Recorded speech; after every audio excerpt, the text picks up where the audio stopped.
Theatre માં લગ્ન થાય એટલે ફિલ્મ પૂરું થઈ જાય, ठीक है, અને આપણે લગ્ન થાય એટલે ફિલ્મ ચાલુ થાય. પત્ની પતિને કહે, મને ખબર હે તમારે ઓફિસમાં બહુ કામ રહે છે, થોડોક પોતા માટે સમય કાઢો. ઓલો કે હા સમય કાઢું, પણ ફિનાઇલ ન હોય તો લઈ રાખજે.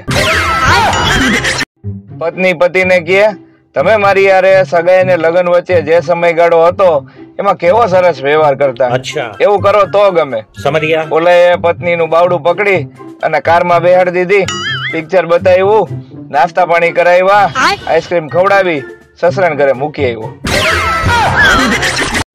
મચ્છરો હમણાં હડતાલ ઉપર ઉતર્યા કે સાબુદાની માં સાબુ હોય, ठीक है, થૂકદાની માં થૂક હોય, समझ गया, તો પછી મચ્છરદાની માં માણસ કેમ? અમારે ન્યાય જોઈ. બાયુને લગ્નમાં જમતા વાર નો લાગે એટલી ચાંદલો નક્કી કરવામાં વાર લાગે अच्छा, કે ના હો 101 તો લખાવા જ નથી, આપણે ની એને 11 રૂપિયા જ લખાવ્યા હતા. પણ બેન, તારા દીકરાના લગ્ન 1992 માં થયા હતા, એનો તો કઈક વિચાર કર. ભારતીય માતા પિતા સંતાનોને કોઈ વાતની ના નથી કહેતા, ठीक है, એ ખાલી એટલું જ કહે કે અમે તને કોણ કહેવા વાળા. ટીવી માં ગમે એવો સારો પ્રોગ્રામ કેમ નો આવતો હોય, ठीक है, પણ શેરીમાં જો ઝઘડો હાલતો હોય તો ટીવી નો અવાજ ધીમો કરી અને શેરીનો ઝઘડો સાંભળવાનું ટેલેન્ટ આપણામાં ભરપૂર છે. માંડ માંડ આ લવરિયાઓ ભાગવાનું બંધ કરે અને હવડા રસ્તે હાલવાનું ચાલુ કરે કે એકાદું આ સૈયારા જેવું મૂવી આવી જાય. આપણે અહીંયા એક જ છોકરીના 4 નામ હોય છે. अच्छा, ઇન્સ્ટાગ્રામ માં ક્વીન, ठीक है, ફેસબુક માં એન્જલ, સ્નેપચેટ માં ક્યુટ પ્રિન્સેસ અને આધાર કાર્ડ માં મંજુબેન. જાન ઘરે પાછી આવી ને, જાન ને વધાવવા ફટાકડા ફોડતા હતા, એ કોઈ નો ફૂટ્યા. अच्छा, વરરાજો વહુને કે ફટાકડા હવાઈ ગયા, જાન પ્રસ્થાન વખતે તો ફૂટતા હતા. ઓલી કે ફટાકડા તો હું હવે હું આવી ગઈ છું ને, તમે હવાઈ જાહો.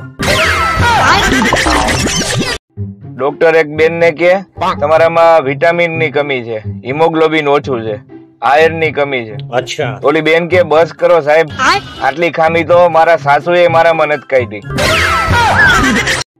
સુંદરતા તનની નહીં મનની હોવી જોઈએ, अच्छा, એવું કેવા વાળા ફાકાડા છે, એને સાલાવને નાવું નથી. બે દોસ્તાર વાત કરતા હતા, ઓલો કે માની લે કે મને એક કન્યા ગમી ગઈ, ठीक है, ઓલો કે માની લીધું. હવે એ કન્યાને હુંય ગમી ગયો, ઓલો કે ઈ હું ન માનું.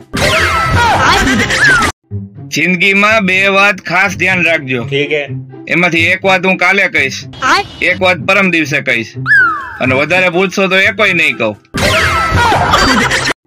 બે બેનપણીઓ ઉભા ઉભા વાતો કરતી હતી, अच्छा, 2 કલાક થઈ ગઈ તોય બેઠી નહીં, કારણ કે તેમને મોડું થતું હતું. લવ કરીને લપેટાયો તું પ્રેમની જાળમાં, હવે અકળાય છે સાનો, આ નાનો અમથો વાળ જોઈ દાળમાં, હા જમી લે છાનમાનો. વિદેશોમાં ક્યારેક ક્યારેક ઉડતી રકાબી જોવા મળે છે, લોકોને આશ્ચર્ય થાય, ठीक है, પણ આપણે અહીંયા તો રોજ રકાબી ઉડે, રસોડામાંથી છનન કરતી કઈ ઉડે એ જ નક્કી ન હોય. મારો સૌથી મોટો પ્લસ પોઈન્ટ એ છે કે મારા જેવું આ દુનિયામાં બીજું કોઈ નથી. પેલાના વખતમાં ઘરમાં કોઈ નવી વાનગી બનતી ને તો ભગવાનને થાળ ચડાવવામાં આવતો, ठीक है, હવે ફેસબુક ને ઇન્સ્ટાગ્રામ ને થાળ ચડાવવામાં આવે. બાયડીનો બેસ્ટ ડાયલોગ, ठीक है, રેવા દ્યો, હું હમણાં કઈક કહીશ ને તો તમને નહીં ગમે.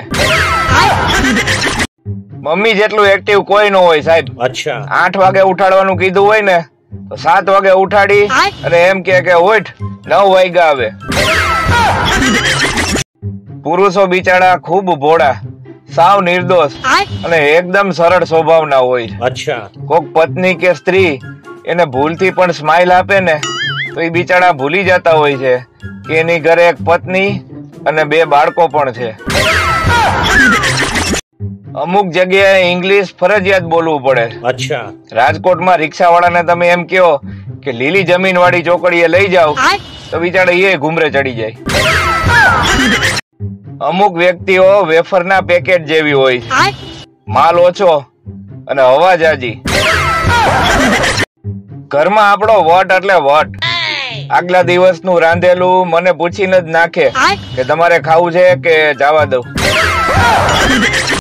આપણે ગુજરાતીઓ ખાવાના મોટા શોખીન ભાઈ. અચ્છા. નવરા બેઠા હોય એટલે બગાસા ખાય, ક્યાંક ફરવા જાય તો હવા ખાય, છોકરાઓ હિંચકા ખાય, ઠીક હે. નાવાનું મન ન થાય તો ખાલી ખંખોરિયું ખાય, મોટા માન ખાય, છોકરીઓ ભાવ ખાય અને છોકરા માર ખાય, વાંઢાઓ માથું ખાય, પરણેલાઓ ખોટ ખાય, ઈમાનદાર ધક્કા ખાય અને બેઈમાનો એ પૈસા ખાય અને છેલ્લે બાકી વધ્યા એટલા માવા ખાય. 65 કિલોની છોકરી એની બાયોમાં લખે કે નાજુક પરી. અરે બેન જરાક શરમ તો કર. થોડા દિવસમાં વ્રતોની સીઝન ચાલુ થશે. ઠીક હે. સવારે વડની ફરતે દોરા. અચ્છા. અને સાંજે વર ઉપર ડોળા. આ ઈમેલ અને જીમેલ ગમે એટલું પ્રખ્યાત હોય, ઠીક હે, પણ ખબર ફેલાવવામાં આજે પણ ફિમેલ ને કોઈ નથી પહોંચી શકતું. આજે મારા દોસ્તારે મને ફોન કરીને જોરદાર ગાડું આપી. વાંક મારો ઈ જ હતો કે 2 વર્ષ પહેલા મેં એને ખાલી એટલું કીધું હતું કે છોકરી હારી છે, લગ્ન કરી લે. મચ્છર અને માખીએ નોકરીના સમય માટે જાણે સમજી લીધું હોય એવું લાગે. માખી હવારના હાથથી હાંજના હાથ સુધી હોય અને મચ્છર હાંજના હાથથી બીજા દિવસે હવારના હાથ સુધી હોય. હું તો કઉ છું આ પૃથ્વી કરતા માણસ મહાન છે, કારણ કે પૃથ્વીને ફરતા 365 દિવસ લાગે. ઠીક હે. અને માણસને ફરતા 1 સેકન્ડ. આ સંસારમાં ઘણી બધી પારિવારિક સમસ્યાઓ છે. ઠીક હે. જેમ કે શ્રીમાન નું માન નથી અને શ્રીમતી માં મતી નથી. હંમેશા ખુશ રહ્યો. ઠીક હે. આવા આશીર્વાદ ને કારણે જ કેટલાય કુંવારા રહી જાય. એના દિલનું ગેસ કનેક્શન જ બંધ હતું સાહેબ. અમે જ નાદાન હતા કે લાઇટર મારતા રહ્યા. છોકરી વાળા કે છોકરો શું કરે છે?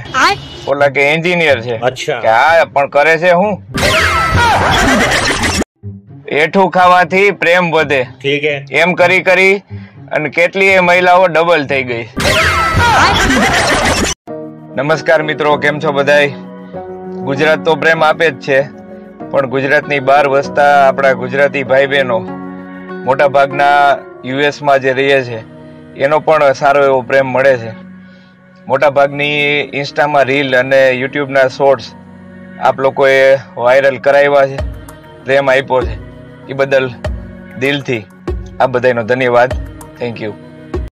આપણી ભવિષ્યવાણી કોઈથી ખોટી નથી પડતી સાહેબ. અચ્છા.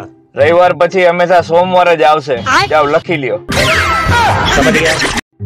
બહુ તકલીફ થાય વાંઢાઓને જ્યારે સપનામાં લગ્ન થઈ જાય અને સવારે પત્ની નો મળે. જીવનમાં 2 વાત હંમેશા યાદ રાખવી. ઠીક હે. ખાઈને સુઈ જવું. અચ્છા. અને મારીને ભાગી જવું. હવે એ દિવસો દૂર નથી મિત્રો, જ્યારે સ્ટેજ ઉપર નવી વહુ આવશે અને જાને એના મોઢામાંથી નીકળશે કે ભાઈ આ તો ઇન્સ્ટાગ્રામ વાળી. પતિની ભૂલવાની આદતથી પરેશાન થઈ પત્ની એને સૂકો મેવો ખવડાવવાનું ચાલુ કર્યું. ઠીક હે. એનો ફાયદો એ થયો કે એકવાર ઓફિસમાં બેઠા બેઠા પતિને એની જૂની બેનપણીઓ યાદ આવવા માંડી. કોઈ તમને એમ કે તમે તો સમજદાર છો, ઠીક હે, એટલે સમજી લેવાનું કે જાતું હવે તમારે જ કરવાનું છે.